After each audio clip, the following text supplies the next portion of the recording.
అని చెప్పి ఆలోచన చేస్తా ఉన్నాం. ఈ పెట్టుకున్నటువంటి కొత్త లక్ష్యాలను సాధించుకోవడం కోసం మరి అందరం కూడా పాత ఉద్యమ శక్తులన్నీ కూడా పునరేకీకరణ జరుగుతున్నది. ఇక్కడ అందరం కూడా పాత శక్తులన్నీ కూడా కలిసినాం కాబట్టి మరి ఆ పవర్ ఏందన్నది తెలంగాణ సమాజం మళ్ళీ ఒకసారి గమనిస్తుంది. ఇట్లాంటి పునరేకీకరణ ఎప్పుడు జరిగినా కూడా దాంట్లోంచి సమాజానికి మంచి జరుగుతుంది అనేటటువంటి ఒక సదుద్దేశంతోనే ఇవాళ మళ్ళీ అందరం కూడా కలిసి పనిచేయాలని నిర్ణయం తీసుకున్నాం. పాండ్రంగారెడ్డి అన్నగారి డెడికేషన్ గురించి నేను చెప్పే అవసరం లేదు.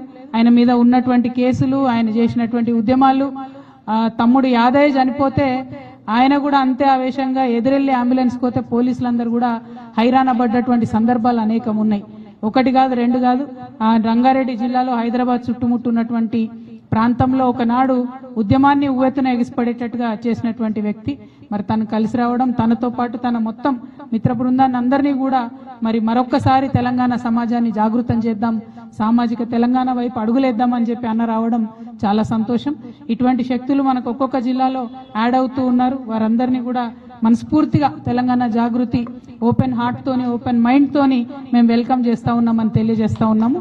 మరి తప్పకుండా మనందరం కూడా ఆలోచించుకోవాలి. అనేక మంది ఉద్యమకారులు ఉన్నారు. ఇప్పుడు ఉద్యమకారుల ఫోరం పేరుతో